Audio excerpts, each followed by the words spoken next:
Titling act వస్తే ఈ బినామీదారులకి ఇప్పుడు రామోజీరావు గారు అనేక మంది వేరు వేరు పేర్లతో కొన్నాడు భూములు. అవన్నీ ఎవరి భూమి వాళ్ళ పేరు మీద ఉంటుంది. ఈ బినామీ ఇది పోతుంది. అందుకని భయపడిపోయి అసలు భూములు లాక్కుంటారని దుష్ప్రచారం మొదలుపెట్టారు. అమరావతిలో కొన్ని వేల ఎకరాలు పెద్ద పెద్ద భూస్వాములు ఆసాములు కొన్నారు. మొన్నప్పుడు కృష్ణరాజు గారు ఎవరో చాలా చక్కగా వివరించారు ఈ విషయం. అమరావతిలో అనేక మంది భూములు కొన్నారు ఏది అనధికారికంగా.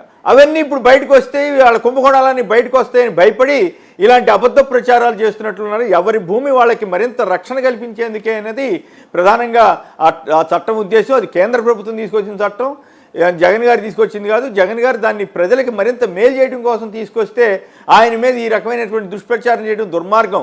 ఒకప్పుడు నేను అన్ని సంస్కరణలు తీసుకొచ్చాను, పవర్ రిఫార్మ్ తీసుకొచ్చానని చెప్పిన చంద్రబాబు నాయుడు ఇంత దుర్మార్గంగా అబద్ధాలను ప్రచారం చేస్తున్నారు. ఈ అబద్ధాలను ఎలా తట్టుకుంటారు? నిన్న జగన్ గారు తన క్యాంపెయిన్లో చెప్పారు. మరి ఇప్పుడు వీటిని ఎట్లా తట్టుకుంటారు సుందరరామ శర్మ గారు?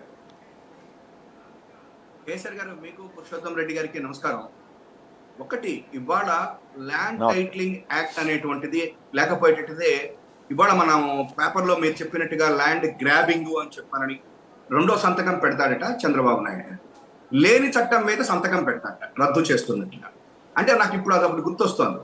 అసెంబ్లీలో 3 రాజధానుల యొక్క బిల్లుని ఉపసంహరించిన తర్వాత కూడా ఆ రోజున చంద్రబాబు అండ్ కంపెనీ మళ్ళా ఇంకెప్పుడు ముందు కూడా చేయకుండా మీరు మాకు ఆర్డర్ ఇవ్వాలి అని చెప్పని వెళ్ళారు. ఆ రకమైనటువంటి ఇదే ఇవాళ ఈ దుష్ట చతుష్టయం ముందుకెళ్తాం. ఒకటి, ఇవాళ భూములు అనేటువంటిది ఒక పెద్ద ప్రాబ్లం కింద ఈ దేశంలో ఉంది. ఒకటి, ఇవాళ ఒక ల్యాండ్ కొంటాం. ఉదాహరణకి నేను ఒక 500 గజాల ల్యాండ్ కొంటాను. ఒక 10 సంవత్సరాల తర్వాత అది ఒక బోర్డుది అంటారు, లేదంటే ఎండోమెంట్ వాళ్ళది అంటారు, లేకపోతే ఇది అసైన్ ల్యాండ్ అంటారు. ఈ రకంగా ఈ భూ వివాదాలు అనేటువంటివి కోర్టుల్లో ఇప్పటికీ కొన్ని సంవత్సరాల నుంచి పరిష్కారం కాకుండా ఉన్నాయి. వీటిని ఎట్లా అయినా సరే ఈ భూ వివాదాలు లేకుండా చేయాలి అనేటువంటిది ఇవాళ ఉన్నటువంటి ప్రభుత్వాలు, ముఖ్యంగా కేంద్ర ప్రభుత్వం కానివ్వండి, ఇవాళ రాష్ట్ర ప్రభుత్వాలు కూడా దీని మీద ఆలోచనలు చేయాల్సినటువంటి అవసరం ఉంది, చేస్తుంది. ఇక్కడ ఇంకొకటి కూడా ఏంటంటే, ఆంధ్రప్రదేశ్కి వచ్చేసరికల్లా ఫస్ట్ టైం 17,000 గ్రామాలు మనకుంటే అందులో 6,000 గ్రామాల్లో ఇప్పటికి భూ సమగ్ర సర్వే చేయించడం జరిగింది. ఇప్పటి వరకు 100 సంవత్సరాలు అయింది మనకి సర్వే, ఇప్పటి వరకు జరగల. మనం ప్రతి చోట కూడా చూస్తున్నాం లా అండ్ ఆర్డర్ ప్రాబ్లం కూడా. చిన్న కమతాల దగ్గర నా హద్దు వీడు తీసుకున్నాడని, లేకపోతే కొత్తలు వేయటానికి వస్తే నాది భూమి తగ్గిందని, ఈ రకమైనటువంటి అనేక రకాలైనటువంటి డిస్ప్యూట్స్ ఉన్నాయి. కాబట్టి ఈ యొక్క వివాదాలన్నింటినీ కూడా పరిష్కారం చేయాలని జగన్మోహన్ రెడ్డి గారి యొక్క ప్రభుత్వం భూ సమగ్ర సర్వే అనేటువంటిది చేస్తాం. దీనికి రైతుల దగ్గర నుంచి కానీ ప్రజల దగ్గర నుంచి కానీ ₹1 కూడా తీసుకోకుండా పూర్తిగా ప్రభుత్వమే ఖర్చు పెట్టుకుంటా హై టెక్నాలజీ తోటి ఒక ప్రొఫెషనల్ పద్ధతిలో ఇవాళ రోజున ఈ భూ సర్వే అనేటువంటిది చేసి రాళ్లు కూడా పెట్టి, అంటే జనరల్ గా మీరు కనుక చూస్తే రాయి పెట్టడానికి కూడా మనకు చాలా ఖర్చు అవుతుంటుంది, హద్దులు వీటికి అవన్నీ కూడా ప్రభుత్వమే భరిస్తూ ఇవాళ రైతులు ఒక్కడికే కాదు ఎవరికి భూమి ఉన్నప్పటికీ కూడా ఆ భూమి వీళ్ళది అని చెప్తూ ఆ సర్వే అయిపోయిన తర్వాత దానికి సంబంధించినటువంటి పూర్తి వివరాలన్నింటినీ కూడా గ్రామ సచివాలయాల్లోనూ వార్డు సచివాలయాల్లోనూ పెట్టి ప్రజలకి ఎవరిది ఈ భూమి అనేటట్టుగా చేస్తున్నారు. అయితే ఇక్కడ ఒక చిన్న ఇష్యూ ఏంటంటే, ఈ భూమి ఎవరిది బలన వాళ్ళది అనేటువంటి వ్యవస్థ ఉండేది ఒకప్పుడు. మీకు గుర్తుంటే 1984లో ఈ కరణాలను కనుక పిలిచి ఆ భూమి ఆ పక్కన ఉన్న కొబ్బరి చెట్టు కింద పక్కన ఎవరిదైనా భూమి అని చెప్పంటే బలానా వెంకయ్య గారిదండి అని చెప్పేసేవాడు. అంటే ఈ రకమైనటువంటి సిస్టమ్ ని ఒక్కసారిగా 1984లో కరణాలను తీసేశాక ఆంధ్రప్రదేశ్ లో రికార్డులన్నీ కూడా ధ్వంసమైన మాట వాస్తవం. ఆ తర్వాత సరైనటువంటి సమగ్రమైనటువంటి ఈ 10-1 కానివ్వండి ఇవన్నీ కానివ్వండి ఏ రికార్డులు కూడా సరిగ్గా లేకపోవడం, ఇవన్నీ కూడా చూసిన తర్వాత పూర్తిగా భూ సమగ్ర సర్వే జరుపుతోంది ఇవాళ జగన్మోహన్ రెడ్డి గారి ప్రభుత్వం. దీనివల్ల రైతులకే కాదు ప్రతి ఒక్కరికి కూడా ఉపయోగం జరుగుతుంది. ఇది ప్రజలు తెలుసుకోవాలి. ఎక్కడో అమెరికాలో కూర్చున్నప్పటికీ కూడా గూగుల్లో చూసుకుంటే నా ల్యాండ్ ఇక్కడ ఉంది, ఇదిగో ఫలానా విలేజ్ లో ఫలానా చోట హద్దులు నాయి అని కనిపించేటువంటి విధంగా భూమిని పూర్తిగా పారదర్శకంగా వివాద రహితంగా ఉంచడం కోసమే ఇవాళ జగన్మోహన్ రెడ్డి గారి ప్రభుత్వం ఇన్ని కోట్ల రూపాయలు ఖర్చు పెడుతూ చేస్తోంది. అయితే ఇవాటి రోజున జగన్మోహన్ రెడ్డి గారు చేస్తున్నటువంటి దీని మీద ఇప్పుడు ఇమీడియట్ గా వచ్చి జగన్మోహన్ రెడ్డి గారి మీద మాట్లాడుతున్నటువంటి ఆంధ్రజ్యోతి కానీ ఈనాడు కానీ చంద్రబాబు నాయుడు గారు కానీ వాళ్ళు మాట్లాడుతున్నటువంటిది ఈ భూముల్ని జగన్మోహన్ రెడ్డి గారు మొత్తం లాగేసుకుంటాడంట, నానక్రామ్ గూడాలో ఎక్కడ ఆఫీసులు తెచ్చాడంట అని చెప్తున్నారు. అసలు వీళ్ళు నిజంగా భారతదేశంలో ఉన్నారా లేదా నాకు అర్థం కావాలి. ఇక్కడ ప్రజాస్వామ్య వ్యవస్థ ఉందా, లేకపోయేటట్లయితే రామోజీ గారు రాధాకృష్ణ గారు చంద్రబాబు వ్యవస్థ ఉందా నాకు అర్థం కావట్లేదు. దెర్ ఇస్ నో డౌట్ ఉన్నది. ఇంతకు ముందు సిఆర్డిఏ ఉన్నది. మీరు ఇందాక నేను ఒక విషయం చెప్తా, ఇవాళ ఒక అథారిటీ పెట్టారట, ఆంధ్రజ్యోతిలోనే రాశారు వాళ్ళు. ఆ అథారిటీ ఎట్లా పెడతారు, ఇది కూడా ఏపీఐసి లాగా పెడతారా అని చెప్పని వాళ్ళ పరాకాష్ఠకు మాట్లాడారు. నేను ఒకటి అడుగుతున్నా, సిఆర్డిఏ చట్ట ప్రకారం రైతుల దగ్గర నుంచి భూములు తీసుకున్నారు. ఆ భూముల్ని ఏం చేశాడు చంద్రబాబు నాయుడు గారు? సింగపూర్ కన్సార్షియం వాళ్ళకి ఇచ్చుకున్నాడా లేదా? అంటే ఇవన్నీ వాళ్ళు చేశారు కాబట్టి దొంగ అనేటువంటి పద్ధతిలో మాట్లాడుతున్నారు అనేటువంటిదే ఇవాళ ప్రజలు అనుకుంటున్నారు. 2,000 కోట్ల రూపాయల కోసం స్టాక్ ఎక్స్చేంజ్ లో పెట్టి భూముల్ని కూడా తనఖా పెట్టాడా లేదా? సిఆర్డిఏ అంటే Chandrababu real estate development authority అని చెప్పిన ఆ రోజున ప్రజలందరూ అనుకున్నట్టుగానే బిహేవ్ చేశాడా లేదా? అయితే ఇవాళ జగన్మోహన్ రెడ్డి గారు చేస్తున్నటువంటి ఈ ల్యాండ్ టైటిలింగ్ యాక్ట్ ఏదైతే ఉందో ఇది మనం తేవట్లేదు, ఇది కేంద్ర ప్రభుత్వానికి సంబంధించినటువంటి యాక్ట్. ఇది నీతి ఆయోగ్ అనేటువంటి వాళ్ళు మన దేశంలో వచ్చి ఎవరిపైన వ్యాపారాలు చేయాలన్నా కూడా భూములు కొనుక్కున్న తర్వాత కార్పొరేట్స్ కి కానివ్వండి, లేకపోతే సామాన్యుడికి కానివ్వండి ఇబ్బందులు అవుతున్నాయి కాబట్టి ఈ భూ వివాదాలు లేకుండా చేయాలి అనేటువంటిది ముందుకు పోయారు. ఒకటి ఇవాళ రోజున ఈ స్టాంపింగ్ అనేటువంటి దాంట్లోకి ఈ యొక్క ల్యాండ్ టైటిలింగ్ యాక్ట్ కలిపి మాట్లాడటం అనేటువంటిది ఇంకొక పిచ్చిక పరాకాష్ట. తెలుగు స్టాంపుల కుంభకోణం కేసీఆర్ గారు మీకు గుర్తుండే ఉంటుంది. దానిలో ఆ రోజుల్లో చంద్రబాబు గారికి కూడా ఆరోపణలు వస్తే సరే ఎవరినో బలింగ్ చేసేస్తాడు, ఆయన తెలుసు కదా, చేసిన తర్వాత ఈ నాన్ జ్యుడిషియల్ స్టాంప్స్ కంటే కూడా ఈ స్టాంపింగ్ ద్వారా కనుక అయ్యేటట్లయితే కొంచెం అథారిటేటివ్ గా ఉంటుంది అని చెప్పినటువంటి ఉద్దేశంతో 2016లోనే దీనికి ఒక బీజం పడింది. అయితే దాన్ని ఇప్పుడు కూడా చేస్తున్నది ఏంటంటే ఆల్మోస్ట్ ఒక 16 సబ్ రిజిస్ట్రార్ ఆఫీసులో ఒక 135 డాక్యుమెంట్లను చేసి ఈ స్టాంపింగ్ వ్యవస్థను తీసుకుని వస్తే దాన్ని ఈ ల్యాండ్ టైటిలింగ్ యాక్ట్ కి కట్టడం అనేటువంటిది ఎంతవరకు కరెక్ట్? ఇవాళ రోజున మీరు చూస్తున్న నాన్ జ్యుడిషియల్ స్టాంప్ దొరకకపోతే ఫ్రాంక్లింగ్ చేస్తున్నాము అని చెప్పంటే అంత మాత్రం నుంచి అది తెల్ల పేపర్ మీద చేస్తున్నారు, ఈ తెల్ల పేపర్ ఇది అని చెప్పని అంటామా? నాన్ జ్యుడిషియల్ స్టాంప్స్ కంటే కూడా ఈ స్టాంపింగ్ అనేటువంటిది మంచిది, ఈ రకమైన రిజిస్ట్రేషన్స్ మంచిది. నాన్ జ్యుడిషియల్ స్టాంప్ కలిగి సమయంలోనే మనం చూసాం, అవన్నీ కూడా ఫేక్ అని తేలిన తర్వాత ఎంతో మంది ఎన్నో ఇబ్బందులు పడ్డారు. కాబట్టి ఒక వ్యవస్థలో తీసుకొచ్చేటువంటి మార్పులు సంస్కరణలని కూడా తట్టుకోలేక చంద్రబాబు చేసేటువంటి దొంగ పనులని ఆ రోజున రైతుల దగ్గర లాక్కున్నటువంటి భూములు ఎవరి కోసం లాక్కున్నాడు? సిఆర్డిఏ పెట్టి ఎవరికి ఇచ్చాడు ఆ భూములన్నింటినీ? సింగపూర్ వాళ్ళకి 5,000 దానికి వాళ్ళు ఆ రోజున అగ్రిమెంట్ అయ్యాడు కదా భూములన్నీ వాళ్ళకి ఇచ్చి డెవలప్మెంట్ కోసం అని చెప్పని. అంటే వాళ్ళు చేస్తేనేమన్నా అదొక గొప్ప ఇది, లేకపోతే లేదు. ఇంకొక మాట చెప్పాలి, ఇవాళ రామోజీరావు గారు మీద ఆయన ఎవరో గోనె ప్రకాశ్రావు గారు రాశారు. ఆయనే చెప్తున్నాడు అసైన్ ల్యాండ్స్ అవన్నీ కూడా ఆయన కబ్జా చేశాడు అని చెప్పి, నావి కాదు ఇవన్నీ కూడా రాస్తే దాని మీద కూడా మరి ఒక క్లారిఫికేషన్ ఇస్తారా? ఇవాళ రోజున అక్కడ అనాజ్పూర అక్కడికి దారి కూడా ఇవ్వకుండా చేస్తున్నాడు అని చెప్పని ఉన్నాయి, మరి వాటి మీద ఏమన్నా రాశారా?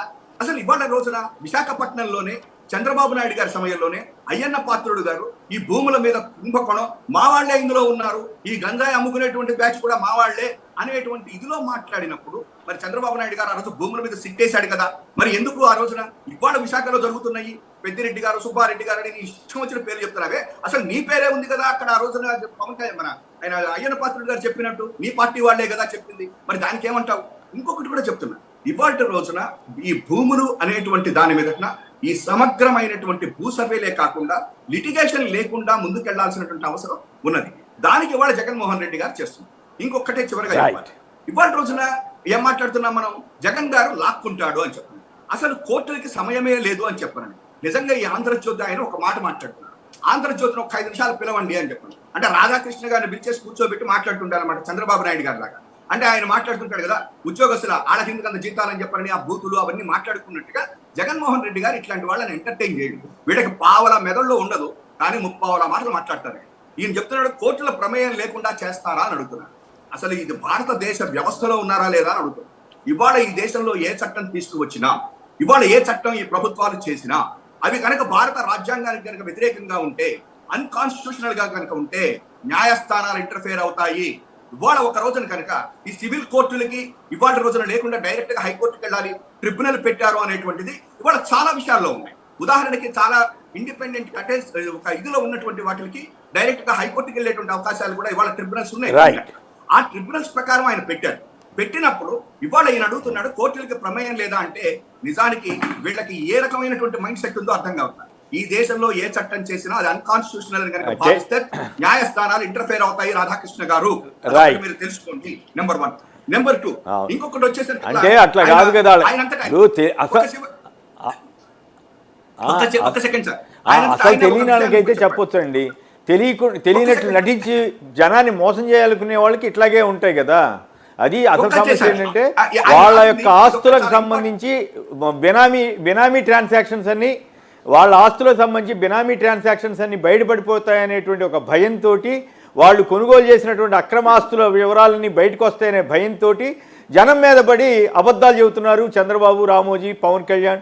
అలాగే ఇప్పుడు మొన్న ఎలక్షన్ అఫిడవిట్లో బయటపడింది కదా పవన్ కళ్యాణ్ ఎక్కడెక్కడ భూములు కొన్నది, అవన్నీ మళ్ళీ బయటకు వస్తాయి. అట్లాంటి వాటిలో ఇంకా ఉన్న లొసుగులు ఉంటే అవన్నీ బయటకు వచ్చి ఎవరి భూమి వాళ్ళకి వెళ్తుందేమో, ఎవరి భూమికి టైటిల్ ఎవరిదో వాళ్ళకి కరెక్ట్గా రక్షణ కలుగుద్దేమో అనే ఉద్దేశంతో కేవలం ఆంధ్రప్రదేశ్ ప్రజల్ని తప్పుదారి పట్టించి వాళ్ళని నాశనం చేయాలనే ఉద్దేశంతో వీళ్ళు ప్రయత్నం చేస్తున్నారు తప్పితే ఇంకోటిగా కనిపించట్లేదు. శర్మ గారు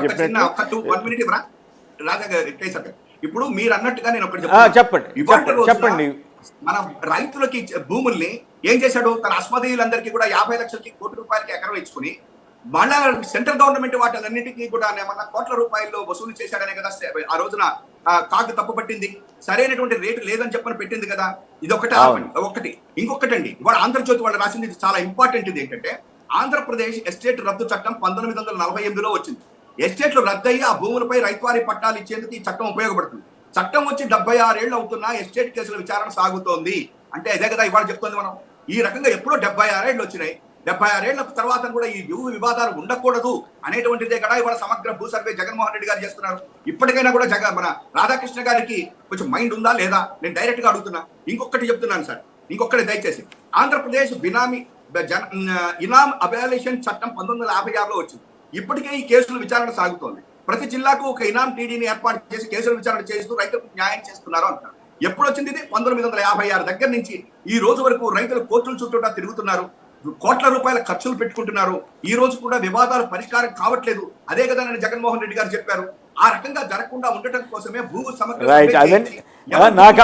చేస్తున్నది. ఇదే కరెక్టా కాదా? కరెక్ట్, అవన్నీ కరెక్టేనండి. నాకు అర్థమైంది ఏంటంటే కేవలం వాళ్ళ ఆస్తులు, బినామీ ఆస్తులు ఇవన్నీ బయటపడిపోతాయనే భయంతో జనాన్ని భయపెట్టాలని చూస్తున్నారు వాళ్ళు. జనాన్ని, ఆంధ్రప్రదేశ్ జనం అజ్ఞానులు, పిచ్చివాళ్ళు, ఎవరివాళ్ళు, వాళ్ళకేం తెలియదు. మనం ఏమి చెత్త రాస్తే అదే నమ్ముతారు, ఏం అబద్ధాలు చెబితే అదే నమ్ముతారు అనేటువంటి ఒక మూర్ఖపు ఆలోచనతో రాస్తున్నారు. దమ్ముంటే వాళ్ళ మేనిఫెస్టో గురించి రాసుకోకుండా ఈ పచ్చి అబద్ధాలు ఎందుకు ప్రచారం చేస్తున్నారు? దమ్ముంటే మోడీని తిట్టమనండి. మోడీ కదా తీసుకొస్తుంది. మోడీ దేశంలో ఉన్న ఆస్తులని లాక్కుంటాడని చెప్పమనండి దమ్ముంటే. ఓకే, పరమేశ్వరరావు గారు బినామీ అంటున్నారు. ఇవాళ బినామీ ల్యాండులు, అసైన్డ్ ల్యాండులు ఎక్కడో అనంతపురంలో ఉన్నటువంటి తెల్ల కార్డులు తెచ్చి ఇక్కడ భూములు దొప్పారు అమరావతిలో. ఇవన్నీ తీసేట పట్టే కదా జగన్మోహన్ రెడ్డి గారి మీద ఇవాళ కోపం. అందుకనే కదా ఇవాళ మా బినామీ భూములు తీసుకొచ్చారనే కదా జగన్మోహన్ రెడ్డి గారిని పట్టుకుని ఏమంటున్నాడు. ఆయన రాజశేఖర రెడ్డి గారి గాల్లోనే అన్నాడు అసెంబ్లీలో. ఇవాళ జగన్మోహన్ రెడ్డి గారిని పట్టుకుని నేను చంపేసేస్తే ఏమవుతుంది అనేటువంటి పిచ్చి పరాకాష్ట మెంటల్ బ్యాలెన్స్ చంద్రబాబు గారు ఎందుకు తప్పారంటే మీరన్నట్టు ఈ బినామీల యొక్క అన్ని అమరావతిలో పట్టుకోబట్టేనండి కేసీఆర్ గారు. మా నమ్మకం నువ్వే జగన్, మా నమ్మకం నువ్వే జగన్, మా నమ్మకం నువ్వే జగన్, మా నమ్మకం నువ్వే జగన్, మేం నమ్ముతాం నిన్నే జగన్.